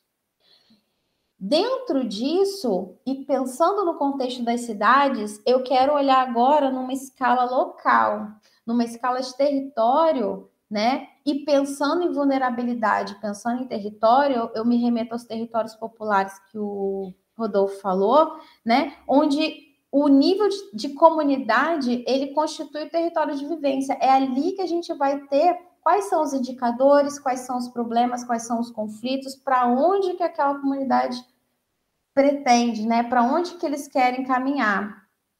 Mas até se chegar lá, também tem alguns dilemas que eu vou falar ao longo da apresentação. Mas ali a gente tem os problemas concretos, tá? Então, assim, o uso das metodologias participativas, elas sensibilizam, elas promovem uma leitura mais compatível com a realidade daquele território. O trabalho com indicadores, ele facilita a tradução da informação, né? O uso da água, a disponibilidade, a água da rede, onde que coleta a água, se percebe alguma mudança, tá? O consumo de alimentos frescos, e permitem também comparação. Então, o trabalho com os indicadores dentro da abordagem Nexus é muito valiosa, tá? E indicadores bottom-up, que são aqueles indicadores que vêm do território e são construídos a partir da perspectiva daquela comunidade, daqueles atores, tá? Que facilitam análises mais qualitativas. Eu trago um pouco aqui o caso de Angra dos Reis, né? É meu território de vivência e é o estudo de caso meu, né? Onde a gente tem isso de uma forma muito emblemática, quando na década de 70 a gente teve um projeto Tures, que foi um projeto da ditadura militar, inspirado em modelos europeus, que propôs uma categorização social das praias. Então, as praias foram literalmente divididas em classe A, B e C. Classe A era destinada a um público de alto consumo, classe B e classe C. E nisso a gente teve um amplo processo de desterritorialização, expulsão das populações locais, né, sem nenhum tipo de participação, e a gente tem hoje o quadro que persiste no município, um passivo gigantesco de problemas urbanos e ambientais, né, desastres e inseguranças em todos os níveis, insegurança na qualidade hídrica, insegurança alimentar, insegurança energética. Aqui é só um exemplo de como que a partir, né, de indicadores, a partir da análise de territórios, como que a gente estabelece conexões? Eu só trouxe um modelo do que eu fiz na minha dissertação, né, de como que o alimento interfere na água, né, através do impacto do uso do solo e práticas, né, a disponibilidade da água para irrigação, para cultivo, né, intermitência, tudo isso. E como que o alimento se relaciona com a energia também, né? Potencial para uso de biogás, energia solar, dependendo do contexto ali. E se tem muitos resíduos. Então, assim, numa comunidade a gente trabalha diversos aspectos desses e entrevistas, tem várias metodologias que podem ser aplicadas, né? De inquéritos e vivências e tudo isso. Eu queria só reforçar uma coisa em relação às seguranças, a questão do tempo também, né? Mas depois eu acho que a gente vai discutir, que eu acho que foi que a Ana falou, e me chamou a atenção aqui, né? Porque aqui a gente vê que a cidade ela é toda fragmentada. Talvez o Rodolfo saiba, porque já esteve aqui por essas bandas.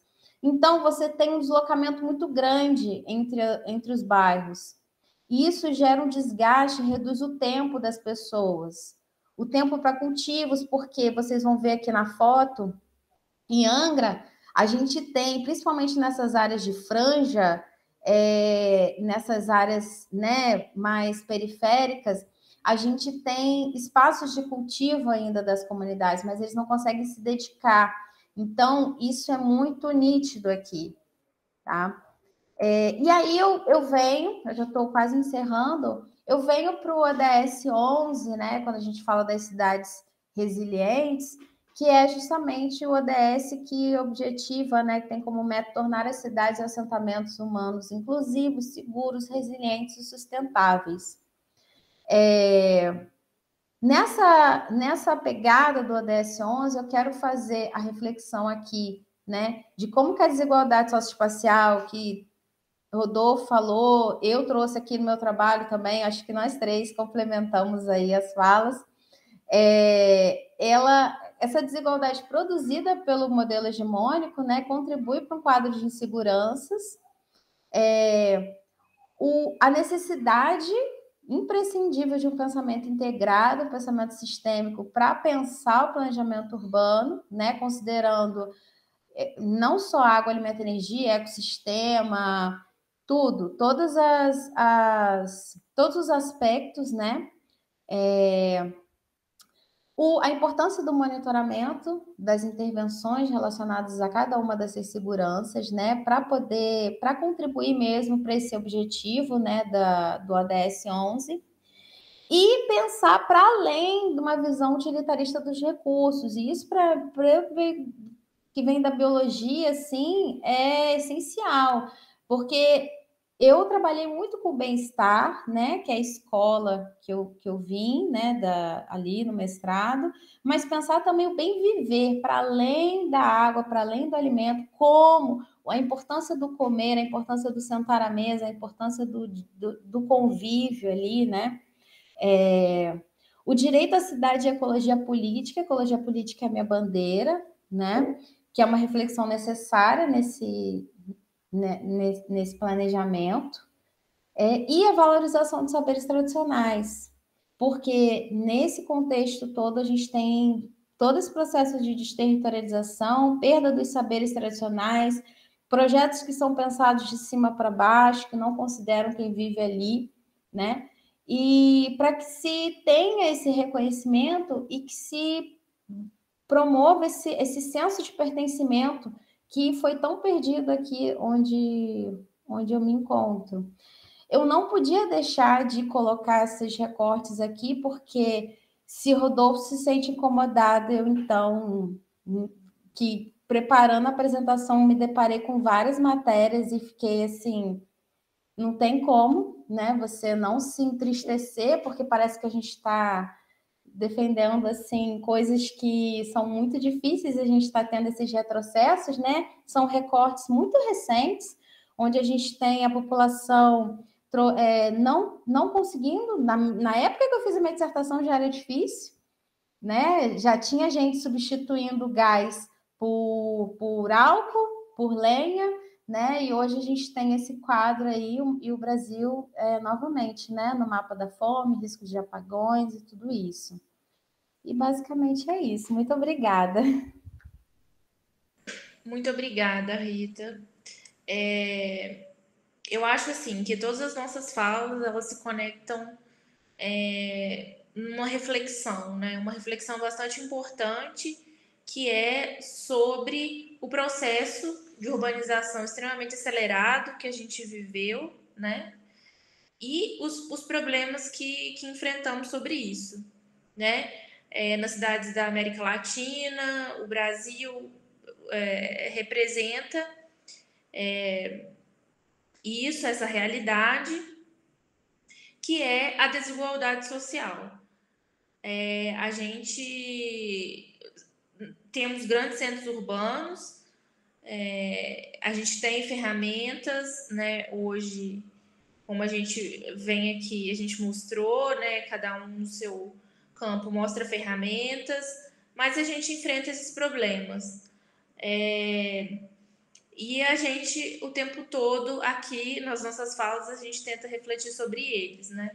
Sobre esses problemas e principalmente a importância da integração das pessoas na tomada de decisão, né? A integração, a participação social nos processos e nas soluções para essas grandes problemáticas. Eu queria convidá-los a debater, né, sobre as nossas conversas. Ana Paula, você quer falar alguma coisa sobre o nosso debate? Boa noite, gente, novamente. Fiquei muito feliz com as apresentações, eu acho que todas complementaram muito, né? A gente foi dando gancho um para o outro, e eu acho que, né, a gente não combinou e deu muito certo, assim, fiquei impressionada. Um complementando a fala do outro, né? Desde a Carla, que trouxe, né, as possibilidades dos instrumentos urbanísticos aí, e a gente lidar com eles, né, de forma principalmente a captar recursos para essas problemáticas que a gente vivencia. Eu vejo hoje assim que a gente tem soluções para os problemas, né? Mas que nem sempre as resoluções são apenas técnicas, né? Essas soluções carecem de recursos e carecem de interesses políticos, principalmente, né? Eu acho que esse é o maior desafio que a gente vive hoje, porque as soluções a gente tem. Eu fui muito provocada pelas falas do Rodolfo. Ele trouxe vários questionamentos aí, que alguns eu não soube nem responder, né? Principalmente a questão de qual cidade que você considera resiliente no Brasil. Se tiverem a resposta, me falem, porque eu fiquei pensando, não consegui pensar num caso de fato emblemático. Mas pegando um pouco do gancho de quando ele pergunta, né, resiliência para quem, né? A gente está falando muito da desigualdade social no Brasil, né? Que é um problema que vem desde, né, da colonização, né, do Brasil propriamente dito, que foi se consolidando aí. E eu lembrei de uma fala de um colega da Defesa Civil aqui de Juiz de Fora. A gente atua muito com a regularização fundiária aqui no município, né? E para a gente regularizar fundiariamente um local, a gente precisa garantir que aquele risco daquele local seja mitigado. E a maioria das áreas que a gente vai regularizar são em áreas de risco muito elevado, né? Então, exige um recurso ali muito grande para mitigar aquele risco antes da gente regularizar. E algumas áreas são, de fato, muito complexas. E eu perguntei para ele, é possível a gente mitigar qualquer tipo de risco? E ele me respondeu, tendo recurso, sim. Então, é claro, né, que, né, não é 100% dos casos. A gente vê também casos de situações de luxo, que também acontecem desastres, né? Isso, né, não é só vontade e dinheiro que resolvem tudo, de fato. Mas é isso, né? Os riscos mais graves estão em áreas mais vulneráveis, em áreas da população mais pobre, né? Então, assim, de fato, é um interesse político, exige um recurso muito grande para resolver essa problemática, não é fácil de encontrar, né, realmente um resultado para isso, né? E fechando essa fala, né, do desafio, né, do recurso, do interesse político, também me lembrei muito de uma fala da nossa secretária da Fazenda, que ela fez uma analogia muito importante, assim, né, porque a gente tem o nosso recurso do município, que às vezes não é suficiente, né, o que a gente arrecada para resolver tudo isso, né, então a gente precisa de financiamentos externos, a gente precisa de outros recursos para resolver isso. Ela fez uma analogia interessante, que ela fala que o dinheiro do tesouro, né, municipal é o dinheiro do pão, né? O dinheiro para a gente comprar o pão, para a gente ter a manutenção ali da cidade. Mas para resolver essas problemáticas complexas, de fato, a gente precisa de financiamentos externos, precisa muito do auxílio do governo federal, né? Nesse sentido. E se a gente não tem uma política integrada, uma política nacional, né? A gente vê que está muito deficiente nesse momento, de fato é muito difícil de resolver esses problemas complexos, né? Mas, por outro lado, né, não sendo tão pessimista assim, eu acho que a gente tem muitos retrocessos, mas a gente está lá dialogando, a gente não desiste, né? A gente está trazendo as possibilidades, as alternativas, as soluções. A gente precisa de alguém que, de fato, queira resolver e financiar, enfim, resolver de uma maneira global, de uma maneira integrada, não só pontualmente ali, localmente, que a gente sabe que isso não resolve o problema de fato. Acho que é mais ou menos isso que eu queria contribuir e agradeço muito a oportunidade de debater com vocês. Respostas e obras eficazes é realmente difícil, né? E merecem e necessitam de um recurso de fato significativo, que por parte dos municípios é um grande desafio, sendo que a gente recebe a menor parte do bolo, né?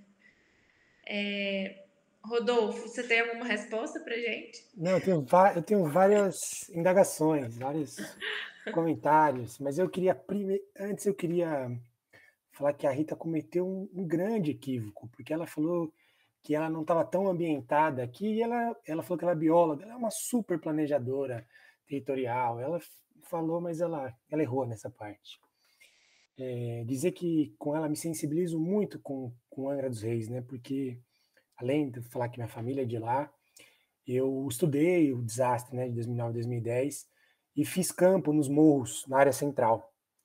Então conheço muito aquela realidade de desigualdade e como pensar numa cidade resiliente que mal consegue tratar a água ou os efluentes que passam pela cidade. Queria fazer esse link que quando você trata dessa dificuldade, né, do que está discutindo alimento, energia e água, que para esse povo, né, e para boa parte dele é tão difícil, poucas conquistas que para a gente aqui se parece tão fácil, né?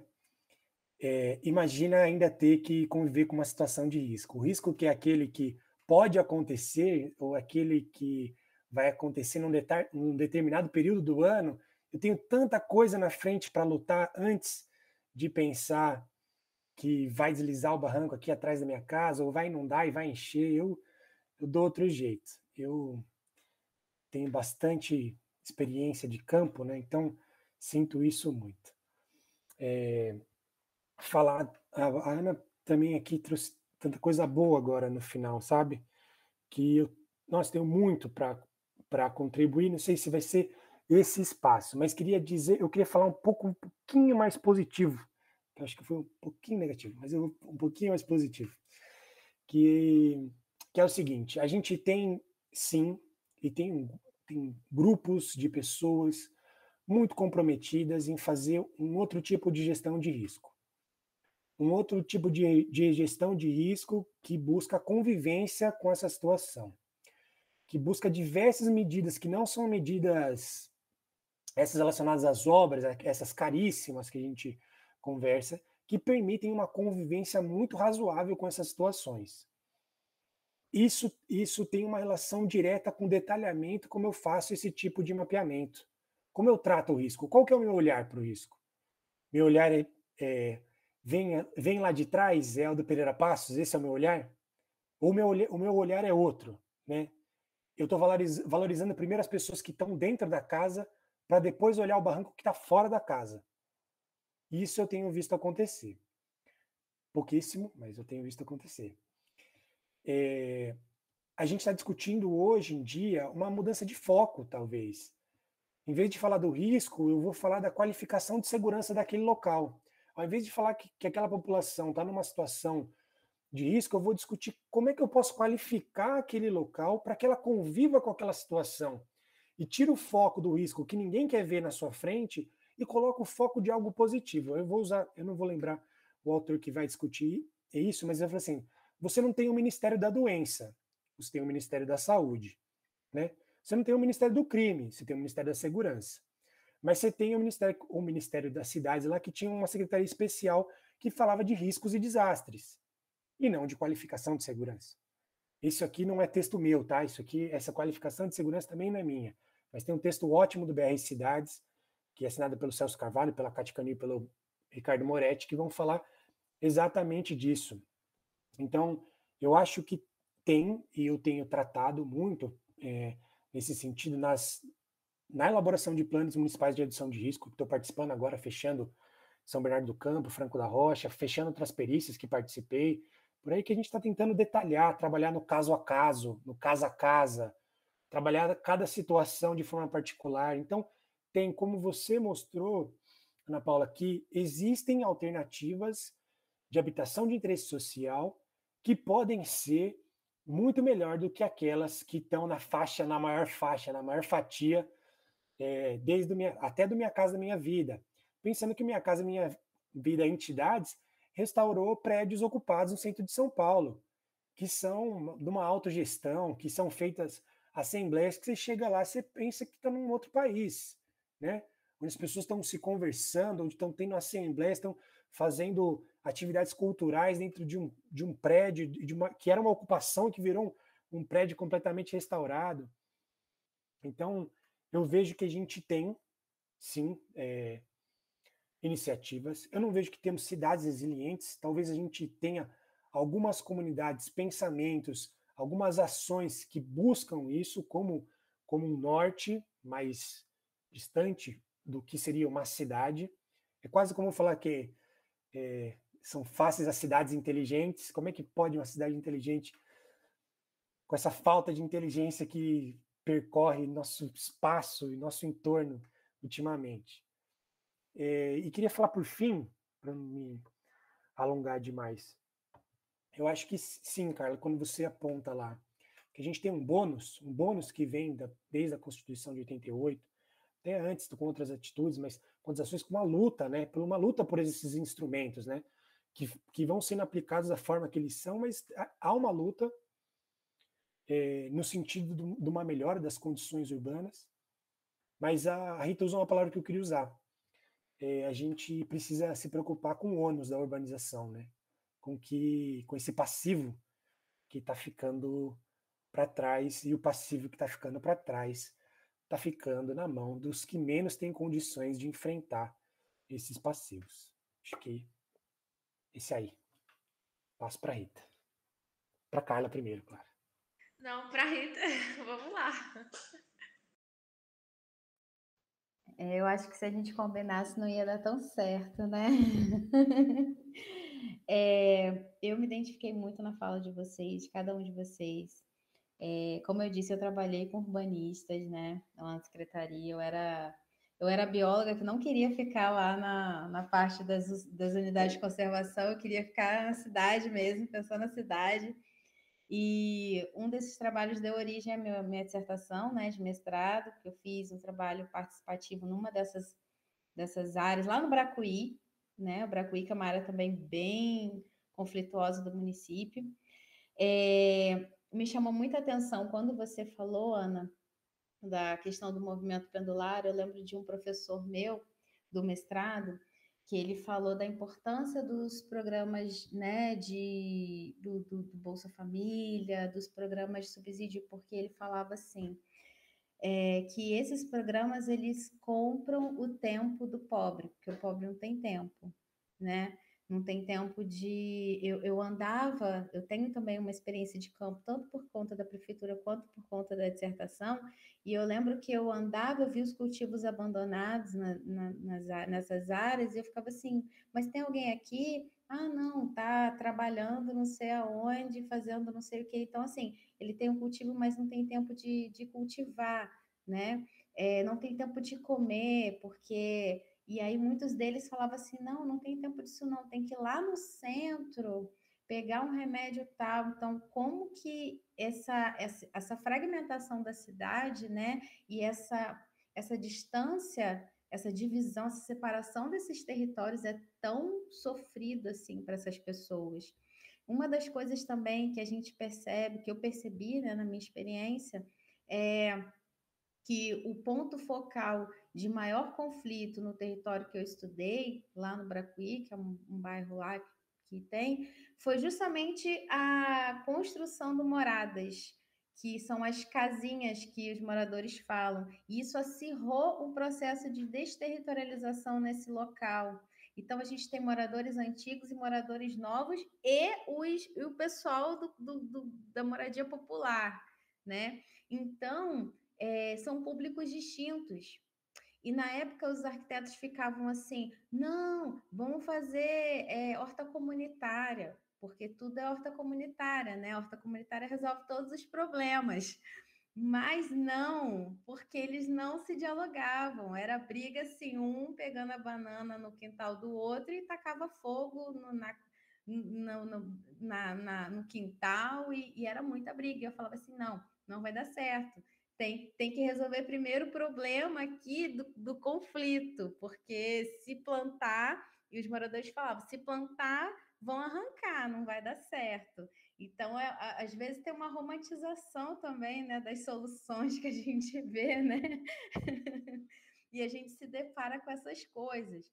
Outras questões, por exemplo, da energia solar, né? Vamos, painel de energia solar, e as pessoas não têm uma opinião formada sobre orgânicos, mas o que é, né? Eu contei isso para a Carla, acho que numa conversa que a gente teve, da água, não sei se você lembra, e eu uso isso como exemplo para a gente refletir mesmo como que é a questão da participação, né? Porque a gente pergunta para a pessoa assim, a água do seu bairro é boa? Aí ele vai falar assim, é boa. E aí você vai vendo a fundo que a pessoa não bebe aquela água.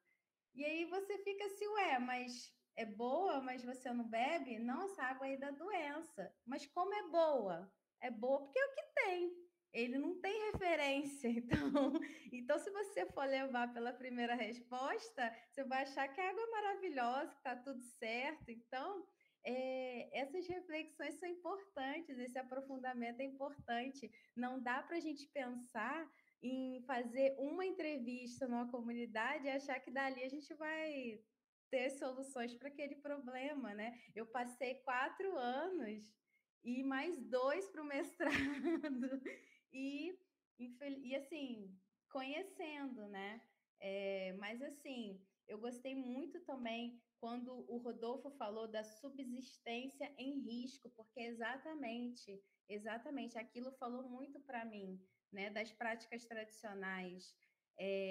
Uma coisa que surpreendeu, Rodolfo, nessa minha experiência, né, trabalhando, é que as pessoas, apesar de plantar, apesar de ter aqueles moradores que cultivavam, eles não tinham acesso a alimento fresco, né? A maioria, então assim, a maioria comia muito mal, porém o peixe não faltava. O peixe era presente em praticamente todos os que eu entrevistei, assim, do tamanho amostral que eu...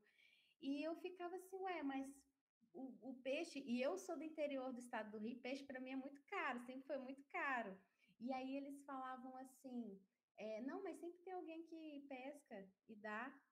Então o peixe não falta, não tem a verdura, a fruta era só banana e assim, fruta diversificada não tem, mas o peixinho sempre tem. Isso me fez assim pensar em seguir um doutorado pensando na pesca, mas a pesca na área urbana, né? Esses pescadores das áreas urbanas que ainda resistem aqui em Angra. E isso é muito interessante. E o pescador, ele fala, não, mas o peixe só é caro quando você compra no mercado, porque pra gente é muito... A gente dá. A natureza da gente dá. Então, é muito bonito isso. É como que as relações, elas são importantes também para essa questão da subsistência e como que isso deveria ser valorizado também, né? Pensando no planejamento urbano, para que as pessoas tenham o que comer, tenham água de qualidade, né? E tenham acesso à energia.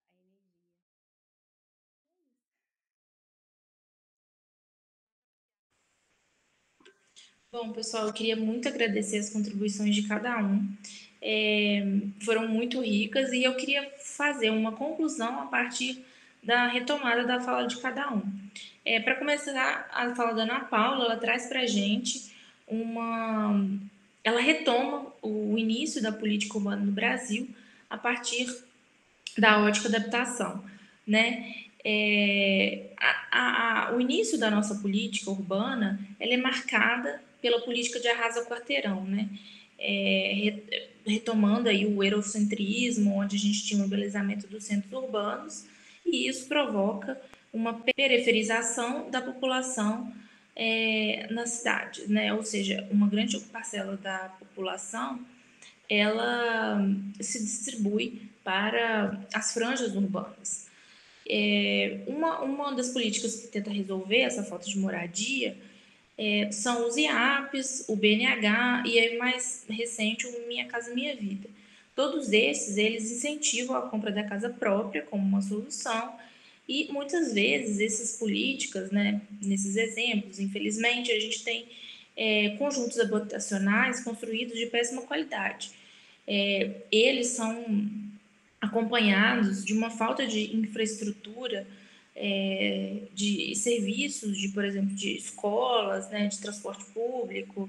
Eles estão sempre afastados dos centros urbanos, ou seja, essa população ela não teve acesso ao bônus da urbanização, aquela urbanização que elas fizeram parte dessa construção, né? Ao contrário disso, a gente teve também alguns exemplos bons, que foi o Minha Casa Minha Vida Entidades, que trouxe para junto da construção a população interessada, né? A gente também tem, mais recente, a assistência técnica que capacita, que torna viável reformas de habitações em favelas, por exemplo, né, em comunidades, em situações de risco. A gente tem, né, traz aí, a Ana Paula também reflete, traz um olhar sobre a importância que o olhar adequado para essas comunidades, né? Elas são parte do tecido urbano, né? Elas são parte e existe ali uma manifestação cultural bastante importante que faz, né, que determina certos comportamentos que são parte do tecido urbano. Por isso, eles devem ser considerados também como elementos de planejamento urbano.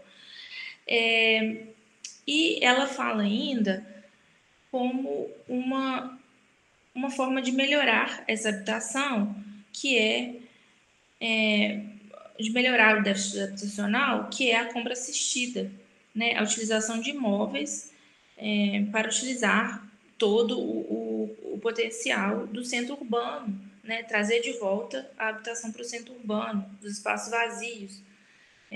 Ou seja, a gente utilizar todo o potencial já existente de infraestrutura para realocar essas populações.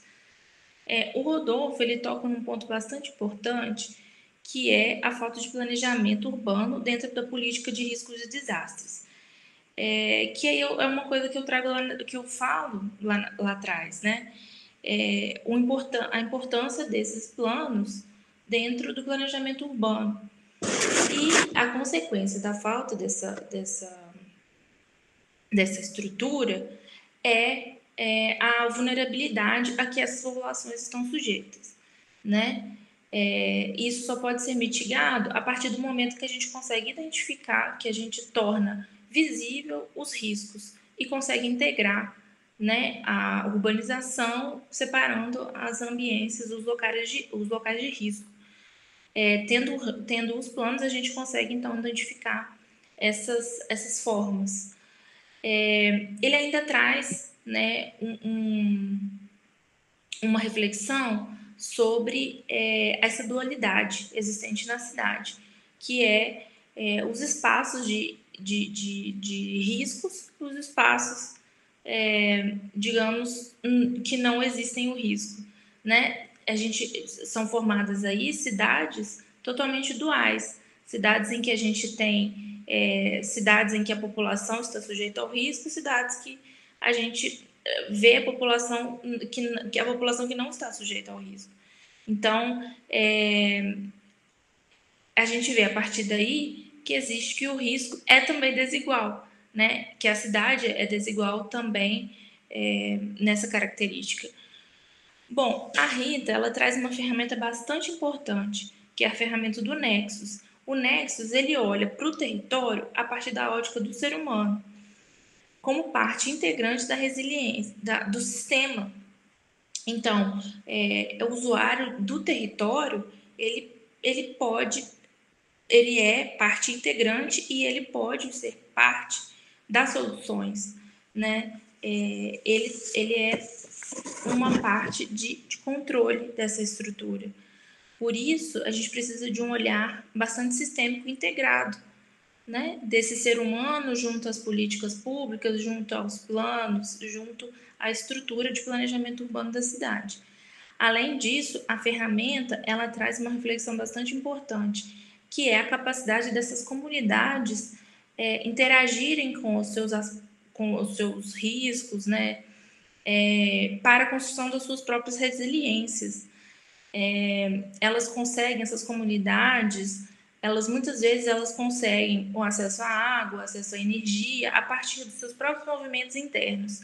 Então, olhar para esses territórios é também identificar instrumentos e ferramentas de construção de espaços resilientes, cidades resilientes, né? Ou seja, tornar todas essas pessoas integrantes no sistema é uma ferramenta bastante importante. Bom, essa era a reflexão que eu queria fazer, né? Principalmente da importância da participação das pessoas no processo de planejamento urbano, para o que a gente tanto fala, né? De construção de cidades mais seguras, mais saudáveis, mais justas. Bom, eu gostaria de agradecer mais uma vez muito a participação de vocês e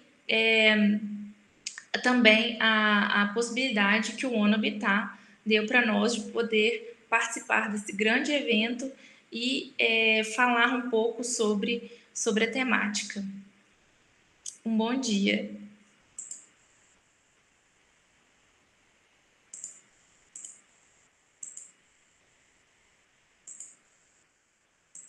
Boa noite. Boa noite. Bom dia, no caso. Bom dia. Obrigado, gente. Foi muito bom. Muito bom, gente.